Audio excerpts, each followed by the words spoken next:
নবীগণ এই নবুয়ত পাওয়ার পরে, আল্লাহর এই দাওয়াতি মিশন পাওয়ার পরে কেন তারা আর পিছপা হয় নাই? কেন এত প্রলোভন, আরবের সর্দার তোমাকে দেব, শ্রেষ্ঠ নারী দেব? নবী মেনেছেন? কোনো কিছু তিনি নেননি, এই পথ থেকে ফিরে আসেনি। এই যে ইদানিং আল্লামা মামুনুল হক বলেছেন যে আপনারা এক জনসভায় যে সাইদি সাহেবকে আপনারা কোরআনের পাখি বলেন, এই তো, কিন্তু খালি উনি কোরআনের পাখি? ওনাকে কারাগারের ভিতরে এত এত লোভনীয় প্রস্তাব দেওয়া হয়েছিল, এটা আপনারা জানেন না। এত লোভনীয় প্রস্তাব যে তুমি এই পথ থেকে ফিরে আসো, তোমাকে এত এত জিনিস দেবো। উনি কোনোদিন কোনো বাতিলের কাছে মাথা নত করেননি। ইমানের উপরে মৃত্যুর আগ পর্যন্ত ইস্তেকামাত থেকে তারা মরেছেন। অতএব আমরা আলিম ওলামা আমাদের বেতন বন্ধ করেন আর আমাদের যাই করেন, এ দুনিয়ার থেকে মরে যাব, মরতে এসেছি, কিন্তু আল্লাহর পথ থেকে বিচ্যুত হব না। এটাই হচ্ছে ইমানই পরীক্ষা। আর অতটুকু যদি দেমাগ না হয়, তাহলে আমাদের ভিতরে বিন্দু মাত্র ইমান নাই। অতএব আলেম ওলামার পদস্খলন হওয়া মানে সেই জাতির পদস্খলন। আর আলেম ওলামার যদি পদস্খলন না হয়, ওই জাতিরও পদস্খলন হয় না। এই জন্য হাজরিন, আমরা মুমিন মুসলমান, আমাদের ইমানি পদস্খলন কখনো হবে না ইনশাআল্লাহ। অতএব সৎ কাজের আদেশ, অসৎ কাজের নিষেধ, এইগুলো যদি না করেন, আল্লাহর দিনকে যদি আল্লাহর জমিনে বাস্তবায়ন না করেন, তাহলে আল্লাহ রসুল বলেছেন নগদ এই উম্মতের প্রতি 4টা গজব এই দুনিয়াতে আল্লাহ নাজিল করবেন। তার মধ্যে 1 নম্বর গজব হলো ইন্নান নাস, নিশ্চয় যখন মানুষেরা ইজা রাআবুল মুনকার, কোনো অন্যায় কাজ হতে দেখে, লা ইউগাইরুনাহু, এবং সেইগুলো তারা পরিবর্তন করে না, আউশাকা আইয়া উম্মাহুমুল্লাহ বিকাবি, অতি শীঘ্র অচিরেই আল্লাহ রাব্বুল আলামিন সেই উম্মতের সকলকে তার পক্ষ থেকে আযাব দিয়ে গ্রাস করবেন। নাউযুবিল্লাহি মিন যালিক।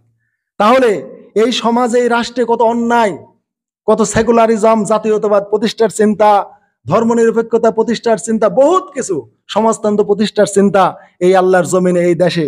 এখন এইগুলো যদি আপনি পরিবর্তনের চেষ্টা না করেন, আল্লাহর দিন কায়েমের যদি প্রচেষ্টা না করেন, আল্লাহর এই সৎ কাম দিন ইসলামকে রাষ্ট্রীয়ভাবে যদি প্রতিষ্ঠার চেষ্টা না করেন, নগদ আল্লাহ তাআলা এই রাষ্ট্রে আল্লাহর পক্ষ থেকে সকলের প্রতি গজব নাজিল হবে।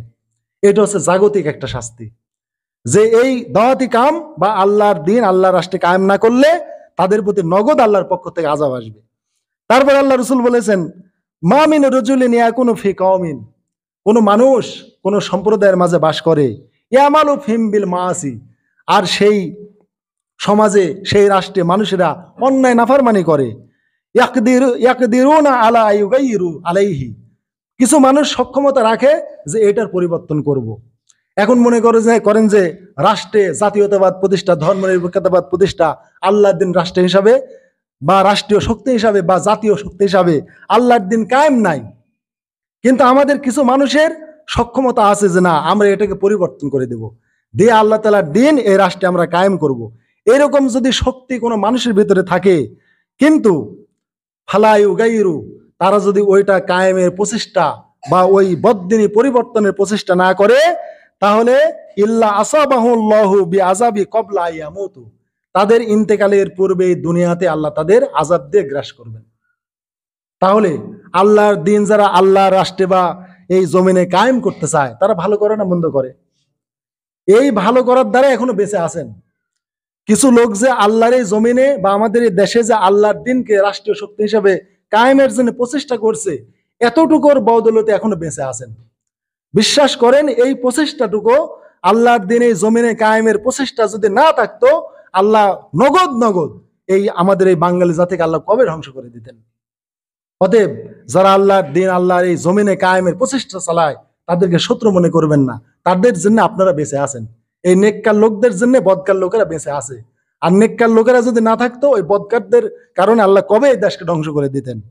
অন্য একটা হাদিস আল্লাহ রাসূল বলেন, কাল্লা ওয়াল্লাহি লা তা'মুরুন্না বিল মারুফ, যে কখনোই নাই, তোমরা অবশ্যই সৎ কাজের আদেশ করবে, অসৎ কাজে নিষেধ করবে, জালেমকে হাত ধরে তার অন্যায় থেকে ফিরাবে এবং তাকে হকের উপরে, সত্যের উপরে থাকতে তাকে বাধ্য করবে। যদি না করো, লা ইয়াদরিবান্নাল্লাহু বিকুলুবি বাদিকুম আলা বাদ, যদি না করো, আল্লাহ তোমাদের মধ্যে পরস্পর শত্রুতা সৃষ্টি করে দিবেন। আর সুম্মা লা ইয়ালানাহুমুল্লাহ কামা লানাহুম, আল্লাহ তোমাদের প্রতি এমন ভাবে অভিশাপ করবেন যেমন ভাবে বনী ইসরাইলকে অভিশপ্ত করেছিলেন।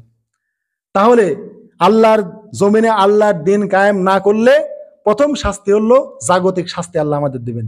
দ্বিতীয় শাস্তি হলো আল্লাহ আমাদের অন্তরের মহব্বত, সৌহার্দ্য, সম্প্রীতি দূর করে দিবেন, শত্রুতা সৃষ্টি করে দিবেন।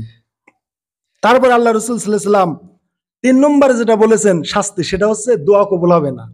এই যে আপনারা দোয়া চান, হুজুর আমার জন্য দোয়া করেন, বাপ মায়ের জন্য দোয়া করেন, এটাও কবুল হবে না। তার প্রমাণ আল্লাহ রসুল দিয়েছেন যে ওয়াল্লাজি নাফসি বিয়াদিহি, ওই আল্লাহর কসম করে বলছে আমি মোহাম্মদ, যারাতে আমার জীবন, লা তা'মুরুন্না বিল মারুফ ওয়ালা তানহাবুন্না আনিল মুনকার, যদি তোমরা সৎ কাজের আদেশ না করো, অসৎ কাজে নিষেধ না করো, আওলা ইউশিকান্নাল্লাহু আইয়াবাস আলাইকুম ইকাবা মিনহু সুম্মা তাদুনাহু ফালা ইউস্তাজাবু লাকুম, যদি তোমরা না করো, আল্লাহর জমিন আল্লাহর দিন প্রতিষ্ঠার প্রচেষ্টা না করো, আল্লাহ তাআলা তার পক্ষ থেকে তোমাদের প্রতি শাস্তি পাঠাবেন, তখন তোমরা দোয়া করবে, তোমাদের দোয়া কবুল করা হবে না।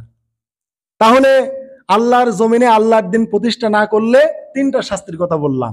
এক হলো জাগতিক শাস্তি আল্লাহ দিবেন, দ্বিতীয়ত অন্তরের মিল মহব্বত সদ সম্প্রীতি তুলে নেবেন, তৃতীয়ত আমরা যত দোয়া করি কোনো দোয়া কবুল হবে না, কোনো দোয়া আল্লাহ তাআলা কবুল করবেন না। চতুর্থ নম্বরে আল্লাহ তাআলা যে কাজটা করবেন সেটা হচ্ছে আপনি পাপ না করেও আপনি পাপের ভাগী হবেন। এটা একটা সাংঘাতিক কথা, কিন্তু আপনি পাপ করবেন না কিন্তু পাপের ভাগী হবেন। সেটা কিভাবে? আল্লাহ রসুল সাল্লাল্লাহু আলাইহি ওয়াসাল্লাম আরেকটা হাদিসে বলেছেন যে, সেই হাদিসটা হলো যে ইজা উমিলাতিল খাতিয়া ফিল আরদে, এই পৃথিবীতে কোথাও কোনো অন্যায় কাম করা হচ্ছে, গুনাহের কাম করা হচ্ছে, তারপরে কানা মান শাহিদা ফাকারিয়াহা, তাহলে ওই রাষ্ট্রে বা ওই এলাকায় যারা আছে তারা এটাকে অপছন্দ করলো, যে আমরা আমাদের রাষ্ট্রে এই অন্যায় কাজটা আমরা অপছন্দ করি। আল্লাহ রসুল বললেন কানা কামান গবা আনহা, তাহলে ওই ব্যক্তি ওই অনুপস্থিত ব্যক্তির মতোই সে নিরাপদ, পাপ মুক্ত। মানে আমাদের দেশে একটা অন্যায় কাজ করা হচ্ছে, আমরা অন্যায়ের প্রতিবাদ করলাম, আমরা এমন ভাবে পাপ মুক্ত যে অন্যায় কাজের ব্যাপারে যারা ওখানে উপস্থিত নাই, যারা গায়েব আছে, জানে না এখানে অন্যায় কাজ হচ্ছে, এইটা। আর ওমান গবা আনহা ফারাদিয়া কানা কামান শাহিদাহা, আর যদি কোনো ব্যক্তি যদি অনুপস্থিত থাকে যে এই অন্যায় হচ্ছে, অন্যায়ের কাছে নাই, কিন্তু দূর থেকে শুনে খুশি হলো যে এইটা করেছে ভালোই হয়েছে, ওই সাইদি সাহেব মারিছে খুব সুন্দর হয়েছে, মতিউর রহমান নিজামে ফাঁসি দিয়েছে ভালোই কাম করেছে, এইটা সে ওখানে উপস্থিত ছিল না কিন্তু পরে শুনেছে আর সে স্বীকৃতি দিছে। আল্লাহ রসুল বললেন তাহলে ওই পাপ কাজ করে তারা যে গুনাহের মালিক হয়েছে, এই স্বীকৃতি দেওয়ার কারণে সমপরিমাণ মালিক হবে। তাহলে কত বড় সাংঘাতিক গুনাহ! পাপ না করেও আপনি পাপের মালিক হলেন। আপনি মতিউর রহমান নিজামীকে ফাঁসি দেন নাই, যারা দিয়েছে সমর্থন করেছেন, ওরা দিয়ে যে গুনাহ আপনি সমর্থন করার কারণে সেই গুনাহ, অথচ আপনি ওখানে উপস্থিত ছিলেন না। আর ওইখানে উপস্থিত ছিল, আদালতেও ছিল, উকিল বলেছে না মতিউর রহমান নিজামী রাজাকার না, প্রতিবাদ করেছেন, উনি ওই রকম নিরাপদ যেরকম নিরাপদ অনুপস্থিত লোক। এইরকম অন্যায়ের প্রতিবাদ করলে এরকম আল্লাহ তাআলা তাকে নিরাপদ রাখেন। আর ফাঁকে থেকে আপনি অন্যায় সমর্থন করবেন, আল্লাহ আপনাকে পাপ না করেও পাপে গুনাহ দেবেন। এখন ভারত পাকিস্তান যুদ্ধ হচ্ছে, কিছু লোক তো মনে করেন যে ভারতের পক্ষে, কারণ ভারত আমাদের স্বাধীনতার সময় আমাদের সাহায্য করেছে, আর পাকিস্তানের লোক তো রাজাকার, আমাদের দুশ্মন, তাই ভারতের এই বোম্পিং এ বা বিমান হামলায় সমর্থন দিচ্ছে বাংলাদেশের লোক। এই ভারত যে আক্রমণ করে পাকিস্তানে যে গুনাহ হচ্ছে, আপনি সমর্থন দেওয়ার জন্য পাপ না করেও আপনি পাপের মালিক হচ্ছেন। এই যে বোমা হামলা করে কাশ্মীরে যে নাগরিকদের ভারত মারলো, যতগুলো মানুষ মেরেছে, আপনি খুশি হওয়ার কারণে আপনি সমপরিমাণ পাপের ভাগী হয়েছেন। ফিলিস্তিনে ইসরায়েল যুদ্ধ করছে, আপনি ওখানে উপস্থিত নাই, আপনি যুদ্ধও করছেন না, ইসরায়েলের পক্ষে আপনি না, ইসরায়েলের সৈন্য বাহিনীতে যোগদান করে যুদ্ধও করছেন না, কিন্তু বাংলাদেশ থেকে সমর্থন করলেন ওই হামাসেরা, ওরা হচ্ছে ওই ইরানের বাহিনী, ওরা ওই শিয়া গোষ্ঠী অমুক তমুক, অতএব ওদের ইহুদিরা না মারে, এইভাবে আপনি ইসরায়েলকে সমর্থন করলেন। এই 1 লক্ষ মানুষ খুন করে ইসরায়েলের যে গুনাহ হয়েছে, আপনি সমর্থনের জন্য সেই গুনাহ হবে। তাহলে পাপ না করেও আপনি পাপের মালিক হলেন। তাহলে এই সৎ কাজের আদেশ অসৎ কাজের নিষেধ এত সাংঘাতিক না? আপনি এই 4টা আযাব গজবের মালিক এই দুনিয়াতে হবেন যদি এই আল্লাহর দিন আল্লাহর জমিনে আপনি প্রতিষ্ঠা না করেন। অতএব হাজিরিন, এই সৎ কাজের আদেশ অসৎ কাজের নিষেধ জরুরি ভিত্তিতে নেন। আপনারা সমাজ থেকে যে অন্যায়গুলো হয়, অনেক সময় বলেন হুজুর অমুকের বাড়িতে, বিয়ের বাড়িতে, মুসলমানিতে গান বাজতেছে, বক্স বাজাচ্ছে, সারা রাত ঘুম হয় নাই, আমি কি করতে পারি? আমি ইমাম হিসাবে আমি শুধু ভাবি লিসানি, আমার একটা আক্ষরিক বা মুখের বাকশক্তি দিয়ে আমি প্রতিবাদ করতে পারি। বাস্তব পদক্ষেপ আপনাদের নিতে হবে। সমাজে যারা মাতব্বর আছেন, মোরাল শ্রেণী আছেন, যারা দায়িত্বশীল, তাদেরকে এই গাইডলাইন বন্ধের জন্য বাস্তব পদক্ষেপ নিতে হবে। হয় এই লোককে সমাজ থেকে বাহির করে দেন, বা তাকে সুযোগ দেন যে মাইক বন্ধ করো, কত অসুস্থ আছে, কত মানুষের ঘুম কামাই হচ্ছে, তোমার জন্য সমাজ নষ্ট হবে, এখানে মানুষের অচরিত্র হয়ে যাবে, যুবক যুবতী নষ্ট হবে, মানুষের ভিতরে যৌন উদ্দীপনা আসবে। এগুলো শুনলে বন্ধ করো। বন্ধ করবে না, বলেন তোমাদের সমাজটাই বিতাড়িত করব। আগামী রোজার থেকে বা কোরবানি থেকে সমাজে যেতে পারবে না। গরুর গোস্তের ভাগ আনার জন্য তোমার কোনো সুযোগ নাই, সমাজ থেকে তোমাকে বয়কট করা হলো। তারপরে তাকে একঘরে করেন, তার কাছে দোকানের মালপত্র বেচা বন্ধ করে দেন, যে তোমার মতো নাফারমানের কাছে আমরা মাল বেচবো না, তুমি কোথার থেকে কিনে খাবে খাওগা। এইভাবে তাকে অ্যাভয়েড করেন, বয়কট করেন, সামাজিকভাবে প্রতিরোধ আন্দোলন গড়ে তোলেন। দেখেন সমাজ থেকে অন্যায় দূর হয়ে যাবে। আর শুধুমাত্র ইমামের নসিহতের দ্বারা দূর হবে না। এই জন্যই আল্লাহ রসুলের শুধু দাওয়াত দ্বারা মক্কার কাফির মুশরিক শিরক থেকে ফিরে নাই। এই জন্যই একটা দোয়া করলেন, ওয়াজআলনি মিন লাদুনকা সুলতানান নাসিরা, আল্লাহ আমাকে তোমার দিন কায়েমের জন্য একটা আমাকে রাষ্ট্র ক্ষমতা দান করো, একটা সালতানাত দান করো আমাকে, যেন আমি রাষ্ট্র ক্ষমতায় অধিষ্ঠিত হয়ে তোমার দিন আমি কায়েম করতে পারি। কেননা রাষ্ট্র ক্ষমতা ছাড়া আল্লাহর দিন পরিপূর্ণভাবে কায়েম হয় না। এই জন্য মনে করেন যে আমাদের দেশের যে দুটো দল আছে, এক দল উগ্র আর এক দল খুবই ঠান্ডা। এই যে জেএমবি, বাংলা ভাই, এরা অনেক বদকাম দূর করেছে সমাজ থেকে, কিন্তু শেষে ইসলাম কায়েমের বিষয়টা হাতে তুলে নিয়েছে। তারা জোর করে সমাজে ইসলাম কায়েম করতে চেয়েছে, আল্লাহ দিন প্রতিষ্ঠা করতে চেয়েছে। এটা একটা উগ্রবাদী।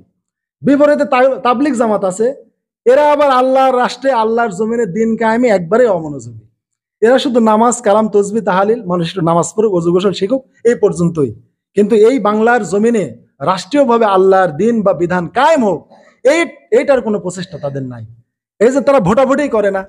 আমার সমাজে তো আমি দেখেছি 20 বছর 30 বছর তাবলিগ করেছে, চেল্লা দিছে, বিদেশ গেছে, আমি লীগে যা ভোট দেয়, ভোটের টাইমে আসি ওই আমি লীগে ভোট দেয়। তো এই হচ্ছে এদের অবস্থা। এরকম হলে সমাজ পরিবর্তন হবে না। অতএব যারা জেএমবি উগ্রপন্থী, তারা দিন কায়েম উগ্রতার পথে গেছে, আর এরা আবার অতিরিক্ত ঢিল, শুধু ব্যক্তি জীবনে দিন কায়েমকে সংকীর্ণ মনে করে। আর এই বিধান যে রাষ্ট্রেও কায়েম করতে হবে, এই জন্য কোনো প্রসেস পদ্ধতি তাদের নাই। তারা ভোটাভুটিকে অস্বীকার করে বা এই পথে তাদের আলেম ওলামারা নিরুৎসাহিত করে, এটা করা ঠিক নয়। এজন্য আমি মনে করি যে আল্লামা মামুনুল হকের মতো এরকম জাইয়েদ যারা আলেম, তাদের নেতৃত্বে এই তাবলিগ জামাতের লোকদের আসার দরকার। হ্যাঁ, তাবলিগ জামাতের লোকদের আসার দরকার। রাষ্ট্রীয়ভাবে দিন কায়েমের জন্য তাদেরও প্রচেষ্টা করা দরকার এই মামুনুল হকদের সাথে। তাহলে আল্লাহর এই জমিনে বা আমাদের দেশেও ইনশাল্লাহ দিন কায়েম হবে। তা না হলে এইভাবে প্রায় 100 বছর তাবলিগ জামাতের বয়স হয়ে গেল, আজ পর্যন্ত একটা কিছুই হলো না সমাজে। এটা সরকারেরও এটা অনেক নড়ল না। হ্যাঁ, তাদের কাছ থেকে আরো সরকার দোয়া চায়, কিন্তু জীবনে মামুনুল হকের কাছ থেকে সাইদি সাহেবের কাছ থেকে দোয়া চাবি না, কিন্তু ইস্তেমার ময়দানে যায় ঠিকই দোয়া চাবি। এই জন্য সাইদি সাহেব বলে নাই যে ইস্তেমার ময়দানে যতই বয়ান করেন আপনার সুদ দূর হবে না। সুদ দূর করতে হলে সংসদে যেতে হবে, আইন পাশ করতে হবে পার্লামেন্টে, তারপরে ওইটার দ্বারা সুদ দূর হবে, ব্যাংকিং ভাবে সুদ বন্ধ হবে। তাছাড়া কোনোদিন এইভাবে আল্লাহর দিন কায়েম হবে না। অতএব আমাদের দেশের যে দিন কায়েমের প্রচেষ্টা বা পদ্ধতি বেশিরভাগই ভুল পথে আছে। জেএমবি বা জামাত ইসলাম মানে যারা উগ্রবাদী জঙ্গি সংগঠন, ওরাও ভুল পথে আছে, আবার যারা অতিরিক্ত ছাড় দেওয়া আছে তারাও খুবই ভুল পথে আছে। অতএব আমাদের এই দুটোর থেকে বেরিয়ে আসতে হবে, অতিরিক্ত বাড়াবাড়িও না, সারাসারিও না। অতএব যারা এই যে জামাত ইসলাম করেন বা ইসলামী ঐক্যজোট করেন, চরমনায় করেন আর মামুনুল হকের দল করেন, যাই করেন, সবাই ঐক্য হন হয়ে আল্লাহ তাআলার এই জমিনে দিন কায়েমের প্রচেষ্টা চালিয়ে যান। যদি না করেন আল্লাহর গজব ত্বরান্বিত হয়ে আসবে আমাদের প্রতি। আর আল্লাহর দিন কায়েম করেন, ঐক্যবদ্ধ থাকেন, বাতিল আমাদের কিছু করতে পারবে না ইনশাআল্লাহ। অতএব অন্যায়কে কখনো সমর্থন করবেন না, অন্যায়ের প্রতিবাদ করবেন। আল্লাহ তাআলা আমাদের সবাইকে